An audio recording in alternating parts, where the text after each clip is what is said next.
Hi, this is Gilbert Gottfried, and this is Gilbert Gottfried's amazing, colossal podcast. I'm here with my co-host, Frank Santopadre, and our engineer, Frank Verderosa. Our guest this week is a painter, former architect, author, occasional actor and singer, and one of the most successful and prolific television writers in the history of the medium. His credits are too numerous to mention, but hey, when has that ever stopped us? My Favorite Martian, Get Smart, Bewitched, Gilligan's Island, I Dream of Jeannie, The Andy Griffith Show, The Partridge Family, The Odd Couple, Love American Style, All in the Family, Barney Miller, Happy Days, Wonder Woman, Charlie's Angels, Starsky and Hutch, Fantasy Island, and Sledgehammer, to just name a few. He's met and associated with or worked with some of the most recognizable names in entertainment history, including Lucille Ball, Jonathan Winters, Orson Welles, Fred Astaire, Bing Crosby, Johnny Carson, Groucho Marx, and Sammy Davis Jr. He's worked with and alongside such names very familiar to this podcast, including Danny Kaye, Danny Thomas, Vincent Price, Forrest Tucker, Paul Lynde, and even Hervé Villechaize. He also scripted a certain TV movie that Frank and I love to discuss, Murder Can Hurt You, featuring former podcast guests Marty Allen, Jamie Farr, and John Byner, in addition to penning over 700 hours of primetime television. He's written feature films like The Transformers the Movie, animated series, 19 television pilots, and several books, including his upcoming memoir, I Killed Optimus Prime. Optimus Prime. Close enough. I Killed Optimus Prime. Perfect. But we buried the lead. For several years, he was the writing partner of the one and only Pat McCormick. Oh, man. And he's here to confirm the legendary helicopter story. Among others. Please welcome someone who was pretty much born to be a guest on this podcast, and a man who says that Barbra Streisand still owes him $600. The legendary Ron Friedman. With that opening introduction, I should now just pass away. There's no need for a eulogy. That was it. You didn't mention the wonderful pictures I made that are still on the refrigerator at my mother's house, but you can't have everything. I'm overjoyed to be here in the company of two legendary people who are semi-recognizable in the setup. Welcome, Ron. Lovely to see your faces, and I thank you for that. That's really terrific. But, you know, what it really boils down to in show business is you need one giant hit, and then you don't need all the other shit I did. But my giant hits escaped. And it was actually, created 56 pilots, 11 of which got on network schedules, and for various reasons were removed, usually anti-Semitism and also El Nino. But it's great to be here. We undersold you on the number of pilots by quite a number. Yes. 56 pilots. 56 in all genres. We'll talk about some of them. Everything but ransom notes. Okay. I don't care about any of the 1,000 TV shows and movies you've done in your career. I just care about one thing. You saw Milton Berle's cock. It's in the book of Hezekiah, chapter 4, a schlong among Gentiles. I met him at his house in Beverly Hills, and the first thing he said is, "You want to see my dick?" I said, "No, thanks. I'm trying to cut down." He whipped it out anyway. Oh. And I said, "What's appropriate now, a standing ovation or a quick retreat?" And he said, "A blowjob." I said, "Get another guy." And then I heard from one of his familiar people, whose name I forget, but he always was hanging out with Milton, getting him new raincoats, because Milton would lose his raincoat. And the guy said, "I'm walking with Milton on 57th Street on a Sunday morning with his brother and his latest girlfriend, when a guy from New Jersey who's lost pulls over. He doesn't recognize anybody, and he says, 'I'm trying to get to the 59th Street Bridge.' Berle pulls his dick out and points. He says, 'You are here.' Follow straight ahead and make..." The guy went nuts. He drove over the sidewalk. He hit a mailbox. So you can keep your Albert Schweitzer stories. This is one that lingers. Much better. Well, on that subject, you also work with Forrest Tucker. We can get this out of the way, Ron. We get the dirt out of the way up front. Forrest Tucker called his dick the General. And George Goebel, who took me to lunch at the Los Angeles Country Club with Rudy Ralston, the brother of Vera Vrubra Ralston. So you know I was with the A-list team. Uh-huh. And George said to Forrest, "What's the General doing?" And I thought maybe there was a relative in the service. He said, "The General is on R&R right now, rest and relaxation, because he was too busy over the weekend." And I immediately thought, do I know a Jew with a pet name for his dick? And I can't think of one. Yes, Yasha Heifetz did not have a nickname for his penis. Gilbert? So did you ever see Forrest Tucker's dick? No, I had sworn off by that time. He told you. But when Cardinal Mindszenty died, I was hoping to get a flight to Hungary to just see the pecker of the pontiff. But you can't have everything. Hilarious. And you wrote a special, and this is not a joke, folks. You wrote a special called Dick Van Dyke Meets Bill Cosby. Absolutely right. And the highlight of that was we're getting ready to shoot, and they're rehearsing the scene in which Bill Cosby, who was a low hurdler at Temple University, is going to run the hurdles. Well, he trips and breaks his leg. So they had to suspend the show for a year. Now, I knew Bill from when I first came to William Morris in New York after 11 years as an architect. I used to sit in the office, and when I'd see a face I'd recognized, I'd go up and do 10 minutes, or try to, just to hope to get a gig. Mm-hmm. And Cosby used to sit with me. And he was very gregarious and friendly then. He was out of the Navy and out of Temple. And in the Navy, because he was black, they made him a medical corpsman at Walter Reed Hospital, where his job was to give enemas. And he did an enema routine. He says, when you put the bone in, the guy goes, woo. He says, you do not want to see him at lights out. But when I started in the business, William Morris, I wanted to be a playwright.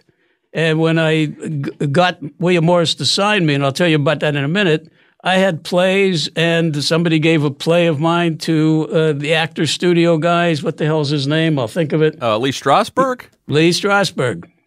Well, let me get to the Cosby story.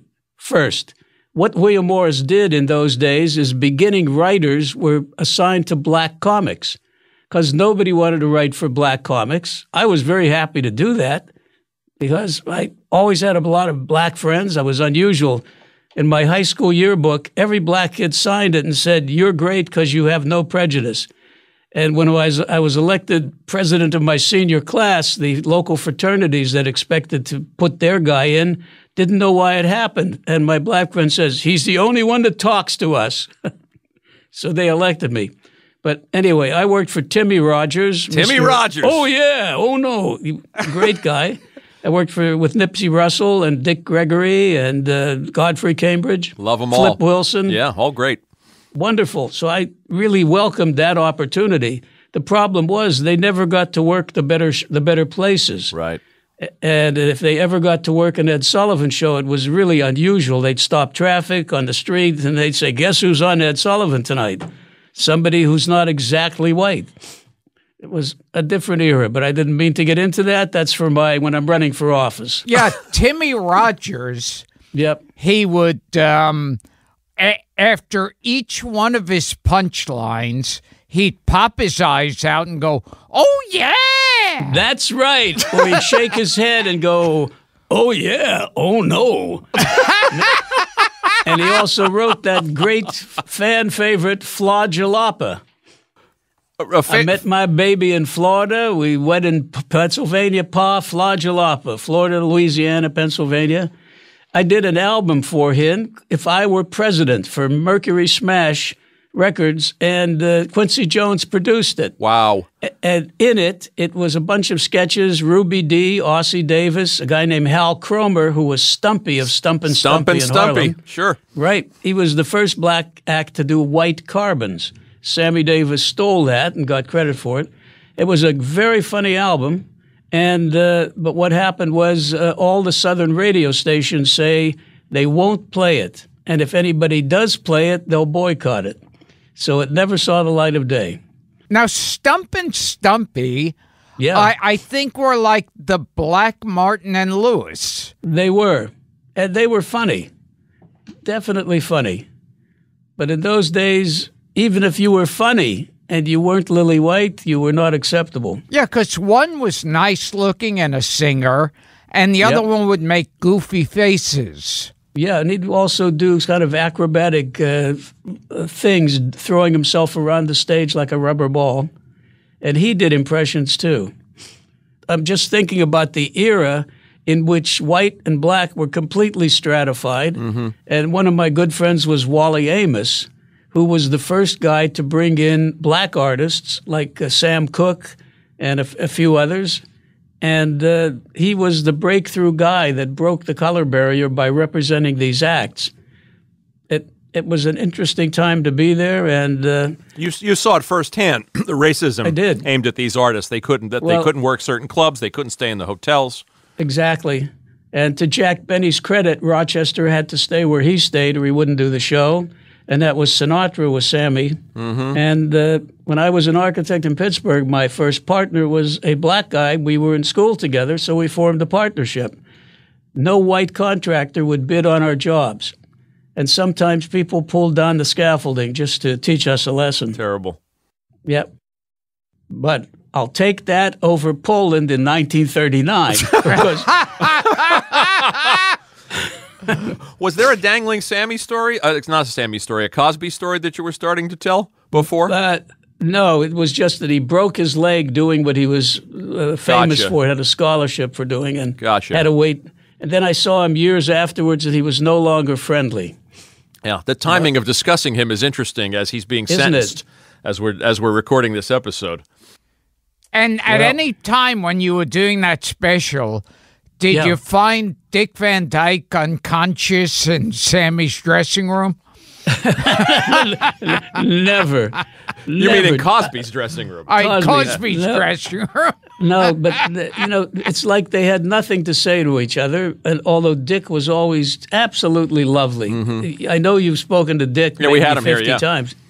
He's just a wonderful guy. He always was. He always meant to live up to the best expectations anybody could have for him. He was definitely a mensch. He still is. Incredible guy. You told me on the phone you did another project with him that never flew. This Right. Dick bought the rights to a best-selling book called How to Become a Bishop Without Being Religious. And it was a big success. And it had features like you have to perfect your stained glass voice because people think it's God speaking. You know, that's when you do the things looking for money. Mm-hmm. And Jesus said, reach in your pocket, don't look. Grab whatever feels silvery and crinkly. Pick it up, put it in the offering. Anyway, so Pat McCormick and I wrote a screenplay based on how to become a bishop without being religious about a young couple that gets married. He's in a beginning in the church. It was very funny, but no one would touch it. It was about religious hypocrisy? Yeah, exactly. Uh-huh. Nobody would touch that. And, of course, now where everything's settled and we're all cool with each other and we don't care who does what, it doesn't matter. Different times, yeah. Different times is right. Now we just link hands, sing Kumbaya, and torch the nearest temple. Oh, my God. Now, you are friends with just about every famous midget in show business. That's right. Oh, my God. Yeah. Well, they two were that I small, can name. but delightful. Three. Yes, Michael Dunn. Michael Dunn, lovely guy. I used to meet him at Downey's bar. Yeah, he was Dr. Loveless on That was it. Wild Wild West. He was also on Ship of Fools. Correct. And he was a brilliant guy, and he was really heroic because twice a year he'd check himself into a research hospital in Texas so they could take punches of his sternum and take blood, bone cells and blood. He was trying to be the research resource to deal with spina bifida, which was the dwarfism that kept him a dwarf, that made him a dwarf. So he offered up his body to science. Wow. And one thing he told me that was unique, he said, you know what every little person hates? I said, no. He says, going to the men's room. I said, why is that? He says, people always follow you in to look at your dick. God. Hervé Villachet said the same thing. Who would dream of that as being a concern? But what Michael did is he said, I took karate. He said, so if somebody gets close to me in the toilet, I break their instep. And he showed me kicking down with a downward powerful thrust. And at Downey's one afternoon, he goes into the toilet, and a big guy comes out hobbling after a huge scream. Unreal. And Michael came out, he says, I got the fucker. And Hervé had a gun. And if somebody approached him at the urinal, he'd take out the gun and say, how much do you love your balls? Gilbert, this is a dream guest for you. Oh, my God. And you were also friends with Billy Barty. Yes, lovely guy. Did you know that Billy Barty designed a furniture collection for little people? We did not know that. It's called the Billy Barty Collection. So if you're looking for an undersized schiffer robe or a bed, get online. You'll find it. Yes, strange are the uses of adversity. I told you on the phone that Gilbert lost a part to Billy. Yes. Yeah, in a Mel Brooks flick. Yes. That's the unkindest cut of all. Yes. Now, also, and this is something before I ever spoke to you, I was watching one of these rerun channels, and an old Charlie's Angels popped up. With Sammy Davis. Yes. That's it. Yes. And it's Sammy Davis playing a dual role with that terrible Patty Duke double image. And he's Sammy Davis and a Sammy Davis impersonator.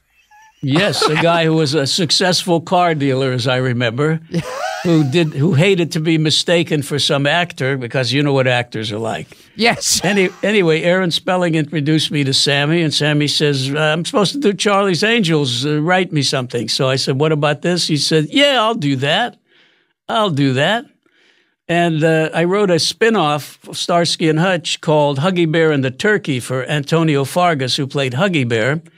And he has a white partner who's a Southern boy, And the script calls for him to meet a snitch. Detective stories always have a snitch. And this was Blind Bessie, the woman who interpreted numbers and knew everything.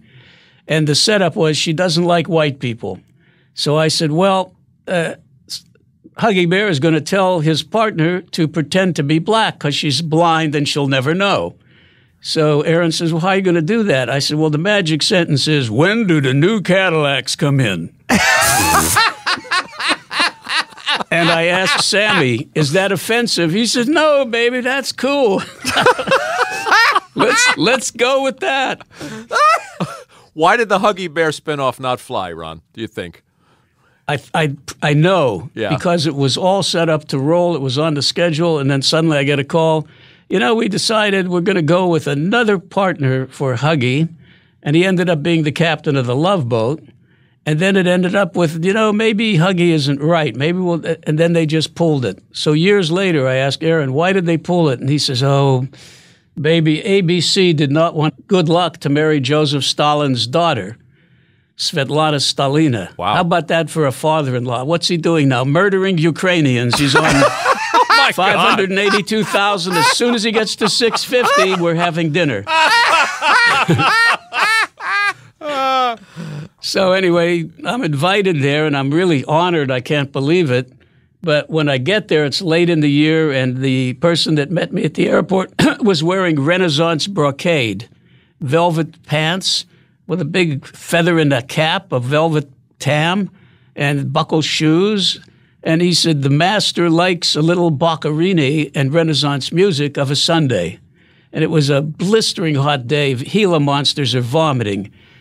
And I get there to this compound, and I hear the music of Boccherini, and all of them are sitting there in the blazing sun in Renaissance brocades. And I looked to the guy that brought me in, and I said, I'm in a madhouse. He said, no, the master likes, and we provide what the master likes. He says, but you're very late, so we are out of available materials for you to build your habitat. I said, what do you mean? I have to build where I'm going to stay here? He said, yes. But all we have now is this. He pointed to a 55-gallon oil drum, empty, and a piano case, a wooden piano case. I said, you're shitting me. He says, not at all. And he goes over to the desert in a hump of sand, and here's the oil drum with a white cloth over it. He kicks the drum, the cloth goes back, and a Japanese guy goes, oh. He said, this is Hiro from Tokyo. He arrived yesterday. Unbelievable. Yes, it was. I didn't stay too long. No, I can imagine. And one story that we can't hear enough of on this show. Yes. You were friends with Pat McCormick. He was co-writers. He was his writing partner. Yeah. We were writing partners for almost 5 years. Now, which means I couldn't find Pat 80% of the time, and his mantra was cover for me. At one time, we had 2 jobs rolling, and Pat wasn't there. And his wife called, oh, Pat has the flu, or Pat is at the track. He got locked out of his car. Then I find out he's doing the Kraft Music Hall in New York. But that was Pat. Now tell us the legendary helicopter story. Yes, I was not there, but but he can confirm it. I can confirm it because I knew everybody who was there. Pat rented a helicopter with hookers, and he would fly over the writer's house, and over the house the hooker would blow the writer under a blanket. Under a blanket. There's a new wrinkle, Gil. Yeah, Pat was always concerned with appearances. Yeah. Was there a sandwich? We were told there was like a sack lunch. Like he gave him a tuna sandwich when they boarded the plane. That sounds right, because Pat had, no taste in food. As long as there was a lot of it, he didn't care what the hell it was. But I told Frank the story of being thrown out of Westminster Abbey. Yeah, tell that one. Pat. That's great, too. Pat and I wrote a special for Lucille Ball called Lucy in London with Tony Newley and James Robertson Justice. And directed by our friend Steve Binder. Absolutely. Brilliant guy. Yep. Anyway, we're there, and, Pat could embarrass a toilet seat. He just had a knack for that. Like we'd be walking on the street, he'd see a pretty girl, and he'd say, blow me, and then he'd shove me. He said, this is an ugly American, ma'am. I'm very sorry. How dare you offend this British woman? So there's some time off, and he says, I want to go to Westminster Abbey. I said, when you're buried there, I'll go with you, because if I go with you, you'll embarrass me. He said, I'm a Harvard man. I know how to behave. And he was a Harvard man, which is ridiculous. Anyway, at this time, Pat's hobby was to drop his pants at unusual venues. To make sure this was accommodated in a swift manner, he would load his pockets with rolls of quarters. So when he'd release the belt, bang, the pants would hit. And he'd be standing there in the world's cheapest underwear. I mean, the worst. It was like a kid's underwear, bubble gum stuck to it. I mean, it was horrible. Anyway, and the guard comes over, and he says, not in Poets' Corner, sir. And Pat said, is this Poets' Corner? He said, yes. So Pat recites, there once was a man from Nantucket. And we were thrown out. I was thrown out of Westminster Abbey because of Pat McCormick. Incredible. Incredible. Tell the story about when his son was born, too. Oh, yeah. When his son was born, he had everybody around there for the welcome Ben into the world. He comes out with a covered tray, silver-covered tray. He pulls it up. Ben is lying there surrounded by new potatoes and parsley. Incredible. Was there also, as long as we're on the subject of Pat, was there a Jonathan Winters swimming pool story? No, it was, I think, a Carl Reiner swimming pool story. Okay. You mean where I stand corrected. Oh no! It was Jonathan's. It was. Okay. Yes, he took a dump in the pool, and then wouldn't that be a great Cole Porter song opening lyric? Yes, it would. I took a dump in the pool, and I thought about you. And anyway, he then circled the pool with the pool scoop, trying to find it, and he couldn't get it. And this is when Eileen, Jonathan's wife, said, get him out of here. He may never return. That's fantastic. Well, how did you get hooked up with him in the first place, Ron? How did you came on to the Danny Kaye show. Yeah. Danny Kaye's the guy that dragged me out of New York because I never wanted to leave New York. Right. And the second year, Pat McCormick is added to the writing staff. And he's there for 5 minutes at the time of the reading of the script, which was always dangerous because Danny was mercurial. And suddenly Pat walks out. And Danny said, who the hell was that? And Perry Lafferty says, that's one of your new writers, Pat McCormick. He said, do you have to pay him a special price because of his height? And Perry says, no. And Danny says, is he coming back? And I said, you'll know when he's back. So 5 minutes later, Pat walks in, trailing 120 feet of toilet paper on his shoe. Fantastic. Now, one thing, Pat used to sell advertising space for Parade magazine. So what he did is he had a meeting with some sponsors, and he finds a wino on West Madison Street. They were in Chicago, and he gives him his business card. And he says, go up there and tell him you're waiting for me. Then Pat waits 10 minutes and goes up. Here's the wino in the conference room. And Pat comes in. He says, Dad, how many times have I told you, don't come to work? God. Well, it's amazing that you guys were able to get as much done as you did. Well, I was the guy that made sure it got done. You were doing the work. Yeah. When Pat was aimed for peaceful purposes, he was great. We had a hell of a good time. Of course. Now, you wrote a bunch of Odd Couple episodes. Great ones. Yeah. Great Thanks. ones. One of my favorite shows. I really enjoyed that. And you were friends with both those guys. Yes, I was friendly with Jack Klugman and friendly-esque with Tony. But there was good chemistry between us. Klugman went to Jack is going to audition for him. You know, I know he's not going to do Moliere. So I said, what did you do? He said, I did something from Clifford Odets. And I said, what happened after the audition? He said, Henry said, "You're not an actor, you're a truck driver. But there's a war on and we need men. You're in." Fantastic. And that was it. Fantastic. And for Randall, you made him happy by writing an opera episode. You wrote I did. the Dick Fredericks episode. That's exactly and right. you wrote a ballet episode. You wrote the Swan Lake episode, too. I think I did. Yeah, Last Tango in Newark. That was it. Yeah. You did. Randall, go ahead. Randall loved culture, and he complained. He says, everyone involved with this production is a Philistine. They know nothing of art or culture. And I said, well, that's a fucking lie. There's a lot of class here. You just have to know where to look. And he says, well, I'm looking for opera. My mother was an opera singer, so I grew up thinking everybody's mother could do something from Lakme or from Carmen. And so I talked opera with him. He says, that's it. I want an opera show. So I wrote one, Does Your Mother Know You're Out Rigoletto? Yep. In which, anyway, I was very happy with it. They were happy with it. It's one of my favorite shows. Did you were friends with Gary Marshall? Belson, too? Ron? Yeah, well, yeah, I knew Belson slightly. He was closer to Gary. They were very tight.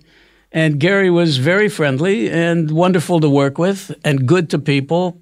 He made a point of being a mensch. One of mine, Gilbert, Italian. Gary Marshall. Take that. Half Italian. That's right. Half the other Italian. half was Jewish. That's right. But take us back, because you talked about your career as an architect, and you also alluded to how you would run into comics anywhere on the street, in bars and restaurants, and your approach was to just go up to them, absolutely, and just start doing 10 minutes of shtick as a way of selling yourself to them. That was it, and often it worked. And sometimes people just looked at me oddly. I did that with Sid Caesar, and he says, "What are you taking for this?" Well, go ahead. But later we worked together. It was great. But I was basically a shy guy as an architect. I mean, I had facts and figures, steel, wood. I know what a cantilever is.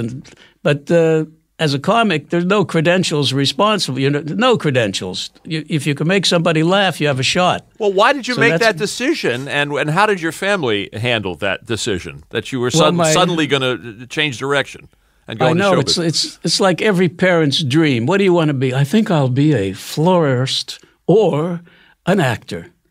What are you? You're gay and you won't admit to it? Listen. Well, what happened? Nobody rewards you for wanting to be an artist. But I always written. I always worked. I worked in summer stock as a singer, dancer, actor, and also a scene designer. I loved it, and I was good at it. But my father died when I was 11. My brother was 9.5. And so the idea was you don't want to be poor. You don't want to be hoping you'll get a can of tuna for dinner instead of nothing. So you need something to fall back on. So I had a lot of scholarships. I was lucky, and I decided on architecture because I could fall back on that. Later, I found out I always had something to fall back on. It's called my ass, and when I fall on it, I get up. And this is what I told my kids and my students. But what it is I was working very hard, 7 days a week. Mm-hmm. I was a head designer and field supervisor for a medium-sized Pittsburgh firm, and I had my own practice. 7 days a week, I couldn't clear 10 grand. 2 brilliant kids. I thought, I'm not going to be able to get them educated, so this was the inspiration. Well, why not be a writer? Which was completely nuts. Good for you. But it felt right. Mm-hmm. And I know you must have made some creative decision along the way not to be involved in mortuary science. Somewhere along the way. Well, Gilbert got on stage when he was 15. And this was intentional?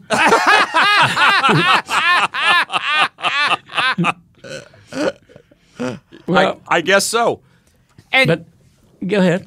No, I was just saying, you wrote a special that we've discussed a number of times on this podcast. Murder Can Hurt You. Oh, a TV movie. A TV movie. Yeah. Neil Simon had done a full-length movie with Alec Guinness and everybody else. Murder by Death. Murder by Death. And so Aaron Spelling said, we want to do a movie like that. I said, fine. So that's what I did. And they cleaned it up a bit. because I wanted Ironside. I wanted Iron Tuchus. They wouldn't let me do Iron Tuchus. And the Starsky and Hutch, I had that variation. So I had the equivalent of just about all the television detectives of the time, with the man in white as the transcendental villain. Mm-hmm. And it was great fun. We love it. And we've talked about it long before we made your acquaintance. Jamie Farr and John Byner were Starsky and Hutch. Right. That's exactly right. With the world's biggest mezuzah or something. Two guys we had on this show. And Gavin MacLeod was... he was Kojak. Yeah, he was Kojak. Yeah. And, oh, God. Victor Buono was Iron Tuchus. Yeah, that's right. Yeah. Oh, and what's that actor? Was it the actor from Rocky? Yeah, Burt Young did a Columbo stand-up. Yes. And Burt Young was then on the Merv Griffin talk show, and Merv said, who wrote that script? And Burt Young said, I did. Oh, no shit. Yes. What nerve? Who's going to tell him no? What nerve? Yeah. And Tony Danza did a Beretta spoof. Oh, that's right. Yeah. Yeah. Go ahead. Oddly enough, Victor Buono and I hit it off. I was just going to ask about Victor Buono. Yeah, so I created a television pilot called The Adventures of Mr. Hillary, where Victor Buono and Michael Dunn were partners, detective partners. Oh, I'd love that. And the Michael Dunn character was bloodthirsty and always wanted to kill, and the Victor Buono was a cook and flower arranger, and they handled arcane mysteries. And then Victor died, and shortly after Michael died, and years later with Stan Lee, I got Billy Barty and Lou Ferrigno to do Partners, which was the same idea. But the network didn't buy it because what do they know? Is that one of the 56 pilots? Yes. Yeah. Just tell me who are some of those people that you approached when you made the transition and you decided to just kind of walk up to people on the streets. Timmy Rogers was one of them? It isn't easy. Yeah, Timmy was. Dick Gregory, Jack Carter. Yep, Jack Carter. Had a great time with Jack Carter. You told me a very funny Jack Carter story, by the way, as a side note. You told me that. Well, I can I tell it? Yeah, please do. All right, because his grandchildren might be watching. You don't have to use the real name. All right. I won't use his real name. We will use his initials, JC. I just realized how dangerous that is. Anyway, I'm working with him regularly because he's taken over for Jack Paar in the interim between Jack Paar and Johnny Carson. And he says to me, you know this singer? I don't want to mention her name. Her husband was a great singer. He says, I've been crazy about her for years.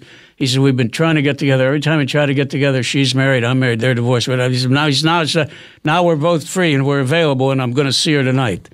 And I say, I was so happy for you, Jack. I'm going to have a dinner just to say Jack is getting lucky. Anyway, I see him the next day, and I said, well, how was the magic night? And he said, she brings in this little attaché case. She opens it up.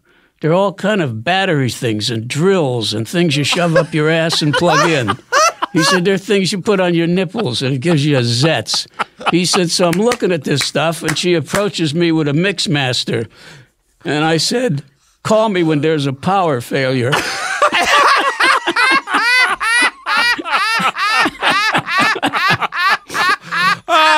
Worth telling.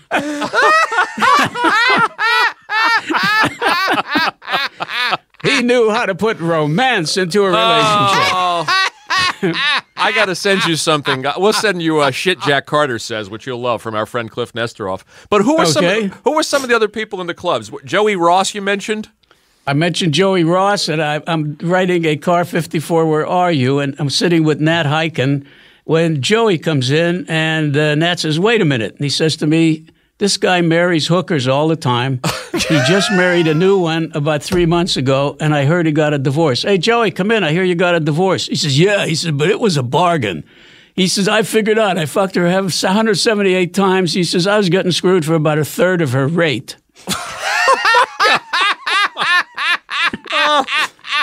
Oh, Lord. I know, and I'm a sensitive artist. You are. I mean, imagine what this did to me. Of course. You say you worked a lot of toilets in those days, too. I did with the comics I wrote for. With the comics. Who were some of the other people? Oh, God. I'm thinking now David Astor. Okay. Morty Gunty. Morty Gunty. Wow. There's a name. Was Borga playing those rooms? Or Victor Borga. Yeah. Victor Borga played Class Places. I loved Victor. And he would call me from everywhere in the world and say, I need some lines. So one of the ones was I called Hertz to have a piano waiting for me. It was on the runway and the keys were in it. Nice. And he loved that. And he did the punctuation act, with the commas. Sure. And punctuation. So I did one for him, which was Old English, where the F's look like S's. So when the president arrives, they play Hail to the Cheese. Very heady material, Ron.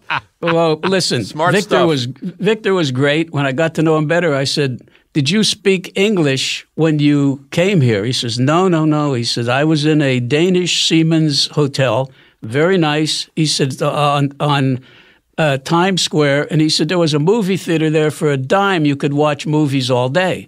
He said, so I learned English by watching movies. He said, and then a friend of mine came to me and he says, Victor, you can't go to the movies anymore. And I said, why not? He says, you sound like a gangster. He was watching George Raft. Oh, great. Yeah. To learn English. And you know about, and you could confirm, Paul Lynde, anti-Semite. When he was drinking, yes. But he was a lovely guy until he had a couple drinks, and then he turned into Rudolf Hess, and he hated everybody, literally. Bruce Valanche said he turned into the Wannsee Conference. You guys are on the same page. Absolutely. But you created Uncle Arthur. You created this iconic character for Bewitched. Yep. Because Bill Asher was a good friend of mine. Anytime Bill worked, he wanted me to write the scripts. And Paul was a friend, and I knew Paul through Bill. And Paul said, I want to be on Bewitched. I have to be on that show. So I created Uncle Arthur, and he loved it. So you found that when he wasn't drinking, he was pleasant to be around. Absolutely. He was chap. great fun. I hired him for the Jonathan Winter Show for 17 shows in a row with Alice Ghostly and, Cliff Arquette. Oh. Wow. Yeah. Yes. What a gang that was. I mean, there was some really instant funny. I'll bet. And Cliff was funny as hell. He went back to the old days of Hollywood when he was banging a famous star. I'm trying to remember her name now. He said he used to screw her under the boardwalk in Santa Monica. He said, but he often had to wait in line when the Army or Navy were in town. Oh, my God. Perfect timing. We have Rosanna Arquette on the show today. Oh, be sure to tell her that. I will. She'll love that. He used to dress as a priest and visit sick friends in the hospital. Who did this? Charlie Weaver? Cliff Arquette. Yeah. Fantastic. Now, a lot of people say, like, Alice Ghostly and Paul Lynde were basically the same person. Exactly. A similar right. act. The same kind of sort of unhappy, but, just absolutely crazy. And they just fed each other. So it was really great. Jonathan loved working with them because it had to be funny. And Johnny loved to do reactions whenever he had a shot at it. So they gave him something to react to. Well, tell us about your friendship with Jonathan, now that you brought him up. And you that story you told me on the phone about how he just refused to go to sleep. Oh, yeah. He refused to call it a night. True story. A lot of comics, and I'm sure you've experienced this, Gilbert, when you're on a roll and everything is working, you do not want to stop. Because if you stop and you take a nap, you'll wake up, your joker will be broken. Yes.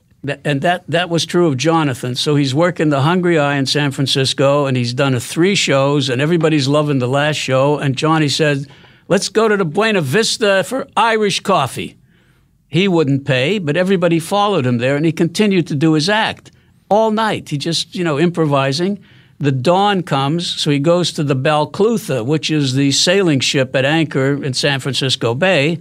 He goes over the protective ropes, and he gets on the rigging, and he starts doing Charles Laughton as Captain Bligh. He said, had to be fabulous. Yeah, I'll bet. He said, that's when the men in the white coats came for me, and I spent the next 2 months making rope-soled shoes. Yes, he did a little stretch there. Yep, he did. In the facility, in the hospital. Yep. So he was legitimately crazy, Jonathan. No, Johnny was he was a great guy. If you met him and spent time with him, you'd love him. The problem was, no offense, Gilbert, when a comic isn't working, the depression is intense. It's like you paint the windows black, sit in a corner and say, it's all a load of shit and it's ending tonight. Gilbert can't relate to any of that, Ron. I don't know what you're talking about. I'm happy to hear that. He's a happy-go-lucky guy. Oh, yes. Well, that's why I couldn't hang with Johnny after the show, because I just couldn't sit there for hours watching him suffer. I'm not good at that. Wow. But I did tell you about Maude Frickert, where he got Maude Frickert. No. You don't? Well. Oh, yeah, you told me. Yeah, and you also told me that he kind of resented Carson taking it and doing Aunt Blabby. Oh, absolutely. Aunt Blabby, I mean, it was absolute highway robbery. Yeah. But Johnny wouldn't go on the Carson show for a while until Johnny Carson insisted. Then he went on because it was always good. It increased his bookings. But I asked him finally, I said, where did you get Maude Frickert? And he looked around like he had atomic secrets from Iran to make sure nobody was listening. And he pulls a yellowed newspaper clipping out of his inside pocket. And I look at it, and on the old newspaper, it shows an old woman with wild eyes sitting in a wheelchair. And behind her is standing a retarded teenage boy who's about 11 feet tall. And the headline was, Newsboy Mary's Best Customer. And Johnny says, I looked at that and I heard the voice. Show it to me, Leonard. Oh, show it. Oh, no, put it back. Save it for the honeymoon. Whoa, whoa. Wow. And that was it. That's where he got it. But that's where. Wonderful. And it really was. I mean, Carson's Aunt Blabby was direct. A direct Absolutely. steal. Yeah, well, Art Fern was taken, too. And from Jackie Gleason. Yeah. He borrowed everything. You bet. Yeah. Borrowed. You're a genuine, lovely guy. Steal from the best, Ron. Steal from the best. Yeah. Yes. Tell us about writing. We could go on for days and days here, but tell us about Zsa Zsa Gabor. Oh, my God, yes. Oh, well, I get a call from my agent, and he says, they want you to write a comedy album for Zsa Zsa Gabor. I said, no. He said, why not? I said, she's not funny. He said, $37,500. I said, she's fucking hilarious. So I was told to go over to her suite at the Savoy Hilton, which was part of her divorce settlement from the Hilton who owned the Hilton hotels. Mm-hmm. And I ring the bell, the door opens, and she's completely naked. I was an architect like 10 weeks earlier. None of my clients ever met me there. It's a new world. No, designing a bar or a hotel. No, they don't show up naked. But not only that, behind her, on her hands and knees on a shag rug, was her private secretary who looked like, Gertrude Stein might look if she was a fullback for the Chicago Bears. And she's on her hands and knees in the shag rug, and Zsa Zsa says, you'll find Mr. Magoo's diamonds, you bitch, or I'm going to fire your fat ass. She had a Yorkshire Terrier named Mr. Magoo that had a diamond in its top knot. It fell off in a shag rug. So here's this woman going hands and knees, going through the rug, while the naked star is standing looking at me, giving me what I might call discussing what the album should be, and it should be sophisticated and bright. She turns around every once in a while. She says, God damn it, did you find that fucking diamond yet, you bitch? And I have to pretend this is absolutely normal. That better be in the memoir, Ron. That story. Anyway, I leave to write the album. I write the album. Everybody loves it. They want to do it immediately, but Zsa Zsa has a problem. And I said, what's the problem? She wants to see you. So I was very nervous about going back because if the opening was nudity, what's next? Grease guns and the ladders. I'm very nervous. I go back. This time she's dressed, reasonably sane. And she says, darling, I want you to meet my comedy consultant, Mrs. Beck. And she points to a woman standing in the window who looked like a whore in the Weimar Republic. She has white makeup with black lipstick and a black leather dress with shoes with spurs. And she's smoking a 4-foot-long cigarette that's black. And Zsa Zsa says, Mrs. Beck, darling, tell him what must be done. And Mrs. Beck turns to me and she says, apothems. Do you know what an apothem is? I said, apothem, that's a pithy remark. She said, exactly. Do apothems. Zsa Zsa says, that's it, darling. Fix it. I know you. Oh, my God. You look like I look. My jaw's on the table. Yeah. Wow. And to any question that has apothems as an answer, you know you're dead. Well, I Googled this last night. Does this album exist? Did it ever? No, it was never done. She wouldn't do it. Wouldn't do it. I searched the internet for this thing. Another loss to literature. Yeah. Well, speaking of comedy albums, famous comedy albums, you wrote for Vaughn Meader? I did. Wow. I was writing a new album for him when Kennedy was assassinated. Wow. Or shortly thereafter, and Vaughn says, oh, shit, what do I do now? I said, you'll wait 6 weeks, I'll write you a new act. And that's what I did. And he opened at the Blue Angel, and it was unbelievable because it was like Kennedy was resurrected. So all media were there, every magazine, every television, radio said everything was there. Pathé News was there. It was unbelievable. And Shelley Berman, who was sort of indirectly responsible for me becoming a writer, showed up in a tuxedo to introduce Vaughn and introduce me.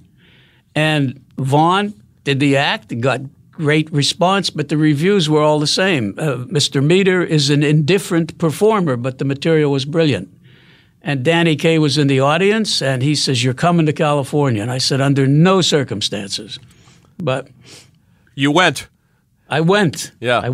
I followed the money. Was Berman the first guy to buy material from you? Was he the first legit comic, or was it Timmy Rogers? No, it was Shelley didn't buy, but Shelley helped me become a writer because I had met him in summer stock, one summer in summer stock where I was the assistant scene designer and also an actor, a singer, the dancer. I went out for drinks, whatever it was.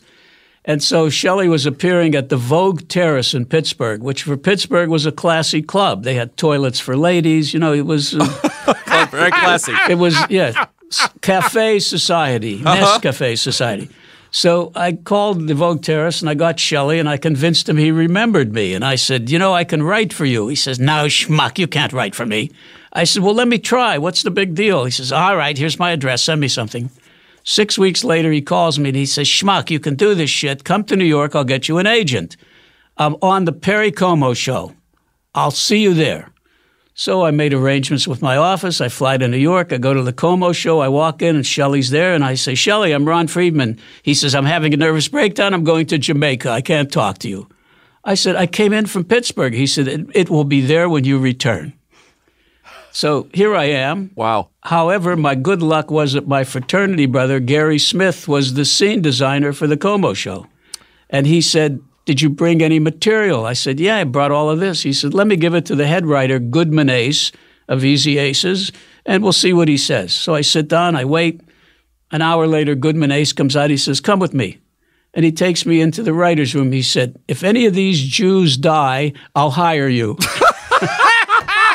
Great. He said, but I have no money in the budget. He said, so go over to William Morris, see Larry Auerbach, he'll sign you. So I go over to Larry Auerbach, and he says, I'll sign you because if Goody says you're good, you're good. He says, but, you can't write comedy in Pittsburgh. You have to move to New York. So I went back to Pittsburgh. It took me a year to sell my practice for about $11, and then I went to New York. I love that. Was Gary Smith the future Gary Smith of Smith-Hemian? That's it. Oh. Smith, Dwight Hemian, Gary Smith. Hemian Smith, yeah. Now we've heard nothing but bad things about Danny Kaye. I can understand that because Harvey Korman said, Danny Kaye does a great impression of a human being. And to a large extent, that was true. But for some reason, Danny immediately took a liking to me, especially when he heard about Frank Lloyd Wright, because Perry Lafferty, the producer, had told him that. That impressed him. I see. So ever after, it was like he was talking to somebody who understood his high-flying life.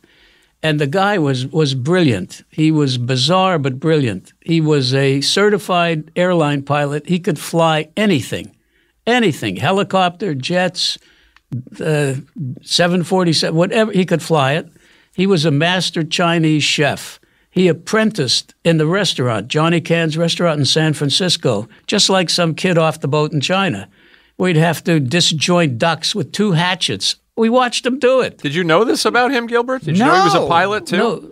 Yeah. Few people know this. Yeah. And every year he'd have a giant Chinese feast for the writers.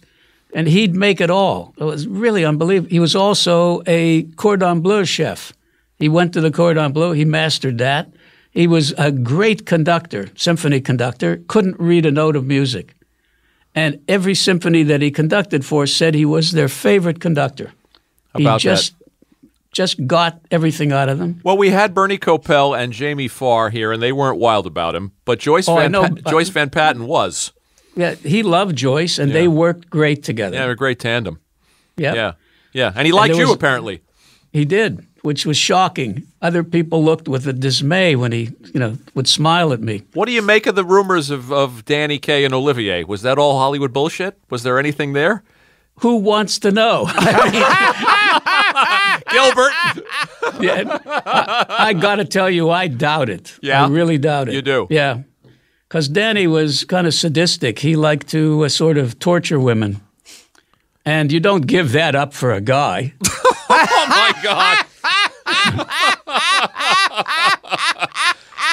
As long as we're talking about guys with a certain reputation, you also work with Joey Bishop. I did. My God, I was just going to say that. I cut you off. I'm sorry. I know. We're thinking of people who everybody hates. We've done 240 of these or some number like that, Ron. We have not heard a flattering word about Joey Bishop. He earned it, believe me. And I saw him before he was recognized. He used to play one of those club circuits on the East Coast, Pittsburgh, Baltimore, Boston. The Dornan brothers also played that circuit. It was kind of low-life shit. And at that time, Joey Bishop worked with a vibraphonist named Carl Gerald, who was funnier than Joey. So every performance was like a hate match to see who could trip up the other guy the quickest. Unbelievable. But he liked me because he was doing a Chevrolet special and he hated the material. And I was brought in to rewrite the material, and he liked the material. So then he talked to me like a friend, which was strange. And I asked him where he got the voice of Maxwell Smart. And he told me. He said, I used to do a Carbon act, and I did William Powell. And you're talking about Don Adams. Yeah. Oh, you're Joey Bishop. Yeah. Two pricks. I can't tell the difference sometimes. Yeah. One prick at a time, Ron. Yes, exactly right. That's Churchill's story. He had a bad day at the House of Commons with a particular member, and he's in the House, and the butler knocks on the toilet door, and he said, Sir, the Honorable Frederick Riley is here. He says, tell him I can only take one shit at a time. Okay, so you didn't like Bishop, but Don Adams, you were asking how he got I liked Don. Oh, you liked Joey. Don. Joey was okay at a distance. Okay. But he was so determined to be the star that he did a particular episode of the Joey Bishop Show in which he was also supposed to play his uncle, who was a dead ringer for him. And he almost fired the writers, Fred Freeman and Larry Cohen. He said, you made him too funny. They said, but it's you, Joey. It's you. You're doing both parts. No, you made him too funny. That's not me. But Adams, you were asking Adams where he got Maxwell Smart. Wasn't it Byron Glick? Byron Glick? Yeah, wasn't that the character he did on the Bill Dana show? Yeah, but he didn't call him Byron Glick. He just said I was doing William Powell, and I just tightened my asshole, and I just notched it up, just one notch, and that was Maxwell Smart. Because in his act, he used to do, a good fullback and a good halfback should go hand in hand, but not on campus. That was his joke, so if it falls, it's not my fault. I love it. What about Vincent Price, somebody, a favorite of Gilbert's? We know you guys had a friendship. Yes, he was lovely. He liked my wife. He liked me. He had dinner at our house. We went out with him. He was just a lovely guy and very unpretentious, very, very well-schooled in art. He was responsible for making Sears a broker for American art. Yeah, can you imagine? Jeez. Yep, he did. And a lot of people bought American art, mostly multiples, and suddenly found out a few years after they purchased it that they had some things of real value. So things that used to sell for $25 or at the most $75 are now worth, $7,000, $10,000, $50,000, all because of Vincent. I love what you told me on the phone, that he worked so consistently because he was such a menschy guy. He was such a pro's pro.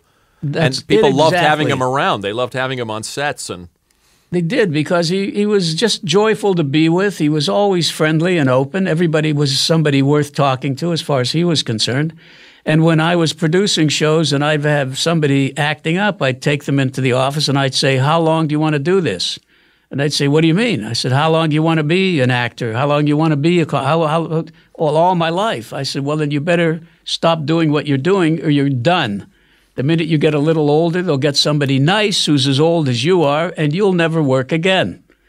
But everybody hires Vincent because he's great to have around. He's a marvelous performer, and he makes you feel good for being in the business with him. I'm going to make Gilbert do a little Vincent Price for you. Go ahead, Gil. Go ahead. Favor Ron. Yes. Yes. He's entertaining us. We should entertain him. The tinglers loose in the theater. Scream. Scream for your lives.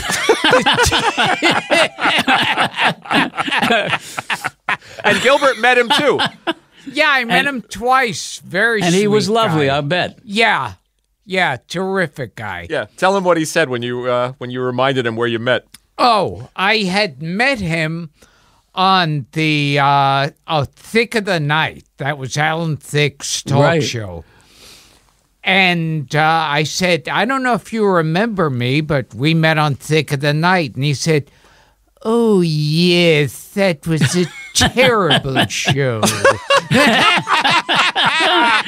I love that. And it was. Oh, where can we go here, Ron? Is there an Orson Welles, Desi Arnaz story? There is. There is. Absolutely. It's a wonderful story, as I'm working with Lucy, and I knew that she had worked with Orson, and I said, how did that happen? She said, well, Desi, who was very, very brilliant, he's the guy that created the slave camera, and you own it rather than, do it for somebody else. And he said to Lucy, we need somebody for Desilu. We need to make product. And she said, well, let's get Orson. So Desi says, where is he? And she said, he's living at the Chateau Marmont. He owes a liquor store over $100,000. He's been charging hookers on a credit card, and he hasn't paid his rent at the Chateau Marmont for months. So hookers on a credit card. Yeah, let's pay his debts, take him to Palm Springs and put him in our house and say, write something. So I said, how did that work? And she says, well, 6 weeks go by, 8 weeks, nothing from Orson, but he's charging again. He's charging on our account for food, for drugs, for a tailor. He keeps changing his clothes because he's putting on weight every minute. And Desi said, what's the tab up to? She said, I told him, and he said, that's it. He takes his gun out, and he says, I'm going to talk to him. And she said, Desi had been drinking. I said, you're not going to drive to Palm Springs now in the middle of the night with your gun when you're half loaded. He says, I'm going to talk to Orson, and he's going to answer me correctly. And I said, what did you think would happen? She said, I thought he was going to kill him. Anyway, the next day, Desi comes back, and Lucy said, what happened? He said, I put the gun in his nose, and I said, you fat fuck, you're going to bring us something we can shoot in 3 weeks, or I will kill you. Unbelievable. And I said, he did that. She says, Desi was Desi. That's what Desi did. And he always meant what he said. I said, so what happened? She said, 10 days later, Orson rents a limo to take the script back to us in Beverly Hills from Palm Springs. And I said, and? She said, the script was something about the Fountain of Youth. I saw it years ago. I was an architect then. It didn't register.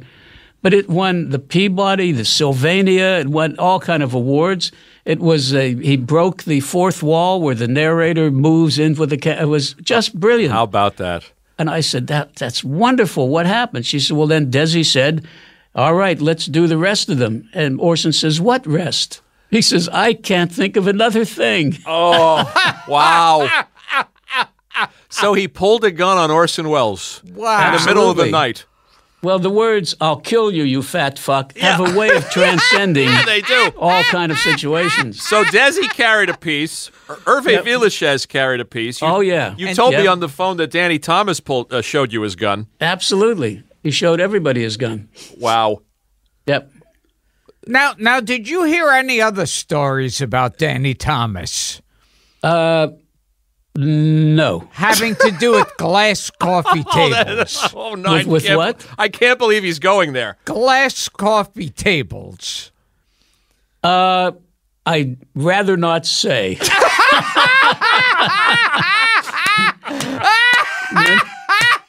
I'm going to get a call from Ron. I'm going to get a call from Ron at 3 a.m. Yeah. He's going to be packing. Yes.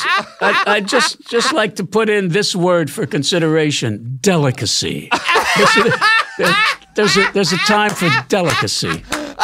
That does not include glass tables. Yes.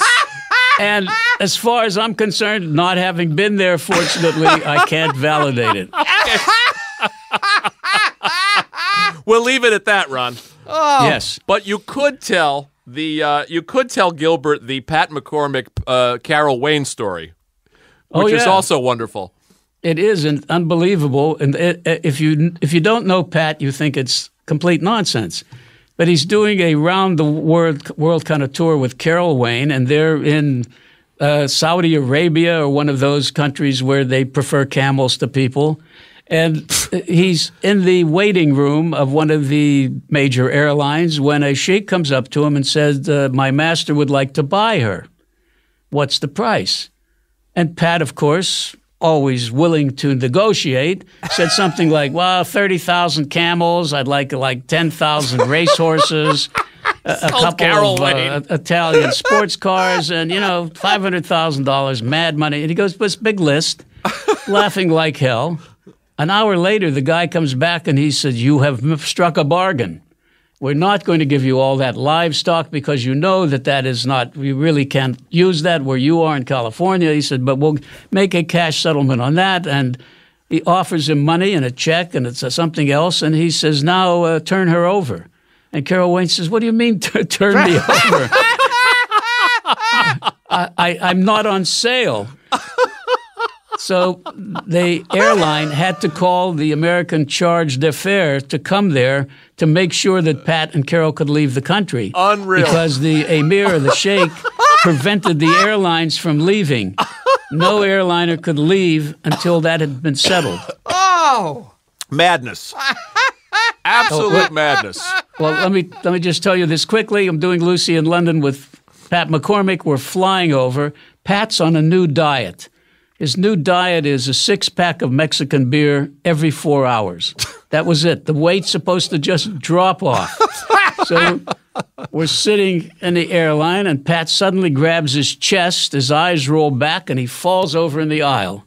And the stewardess says, is there a doctor on the plane? 2 doctors run back with the stewardess, and they carry Pat to the back of the plane.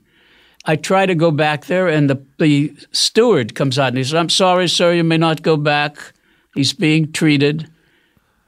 I'm standing there. I go back to the seat. The steward comes over. He said, you may have to stay with the body until it can be repatriated. I said, what are you talking about? Did he die? He says, well, no, but he is under physician's care. And should he die, it will be up to you as his seatmate to identify the remains and stay with it until they are repatriated. I'm thinking he's dead. So the plane lands. I go into the terminal at Heathrow, And I'm waiting, and no Pat. And I'm also holding his garment bag, which is for a 6'11" guy. For me holding it up, I'm getting a hernia. Hilarious. And I'm waiting, and suddenly he shows up. I said, "Where were you?" He says, "I was screwing a nurse." I said, "What?" He said, "I pretended to have a heart attack because the seat was too small. So they gave me a whole row to lie down in, and they gave me coffee and everything." He said, "And then I had to report to the hospital here to get a clean bill of health." And that. Yes. I am speechless. So am I. At that time, at like 3 a.m. at Heathrow. Yeah.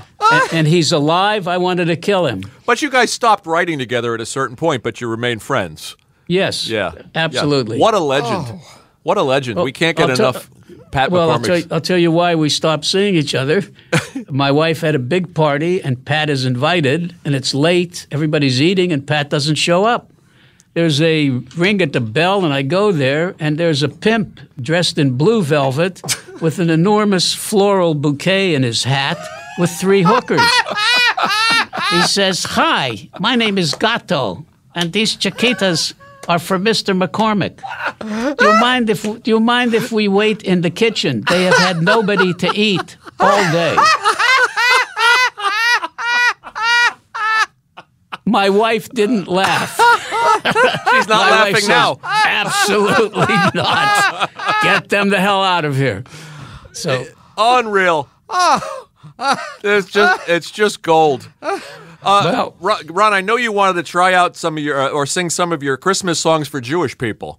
Well, I'll sing one in the hopes that it will refresh the mood and undo the glass Gilbert table. You would favor him.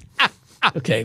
Here's the one. I sold this by singing it to ABC Paramount. Then they insisted I do it with a world-class klezmer group. First number.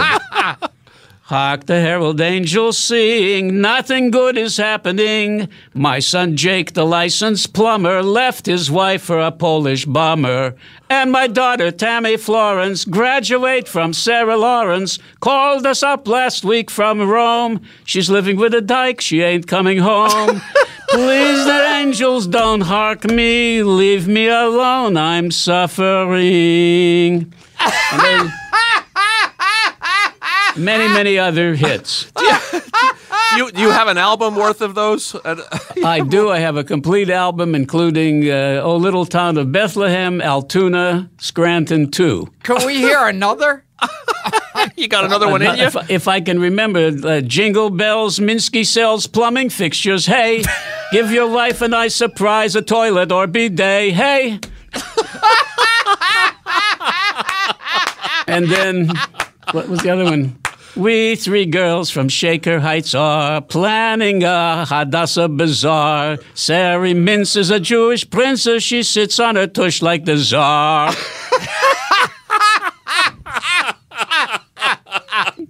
Something to offend everyone. I love it. Oh, I haven't been entertained by a guest like this in a long time. Ron, this is just we could go forever and ever and ever. I'd love to, because I admire Gilbert, and I always liked you. The sound of your voice makes everything distinctive, and also your commitment to the material. There is I will die doing this, and you will enjoy it, or I'll go to your house and kill your children kind of, you must pay attention. You must enjoy this. And if it's really rough material, it's even then, it's like, I know this is low material, but I've got to do it, and you're compelled to enjoy it. That's him. So I like to do your joke, which is, a bear and a rabbit are taking a shit in the woods. The bear said to the rabbit, "Does the shit stick to your fur?" The rabbit says no, so the bear wipes his ass with the rabbit.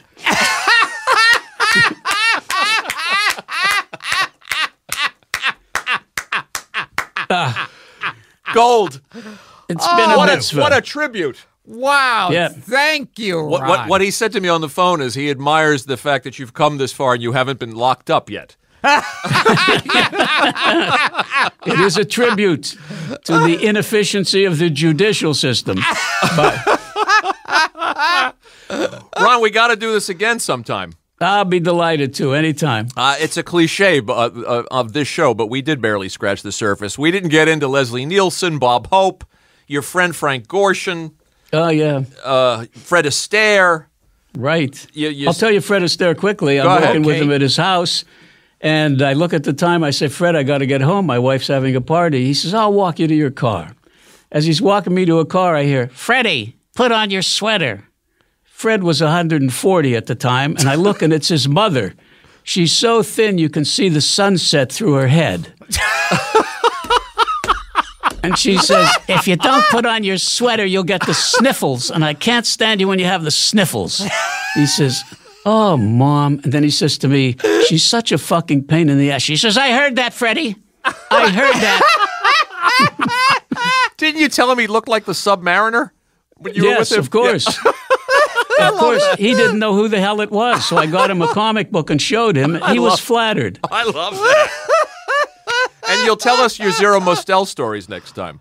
I definitely will. We'll have you back because there's so much here. Yeah, I love it. My God, what a career. And as I said, you're just such a dream. We both did. You're such a dream guest for this show. You know, he's like the Rosetta Stone of the Gilbert Gottfried Amazing Colossal podcast. Yes. Yeah, this is one of those interviews where you just make sure the mic is on and we don't have to worry. We have to thank Gino, who called me up one day. But first person who recommended you was Mark Evanier, our mutual friend. Yes, I have to call Mark. Yes, Mark is great. He was here. He was a lot of fun. And then I got a call from Gino, and he said 2 words, Ron Friedman. And I said, I know, I'm on it. And here you are. Yep. And he said we were going to love you, and we did. Well, it's mutual, and I look forward to getting on to the coast so I can hit you up for dinner at an establishment with 1 star. Do you come this way? Whenever I can, I will. We'll take you to dinner. That'd be great. Be our pleasure. Are you? What's happening with the Christmas songs for Jewish people? Are you putting that out? Or you? I have it available. Whoever wants it can get it for $22.95. I even did the cover art. Where can they find this? Get me. Okay. Hit me. Just hit my email, RIFYANK, Riffyank, at AOL.com. We'll hook people up. And the memoir is called I Killed Optimus Prime, So Sue Me.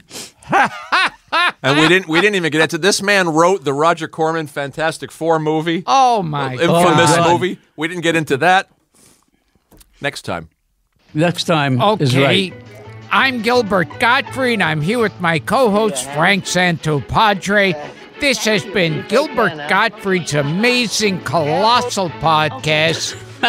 and we've just done one of our easiest interviews with the great Ron Friedman. My chest hurts. I think they're going to have to sample my sternum.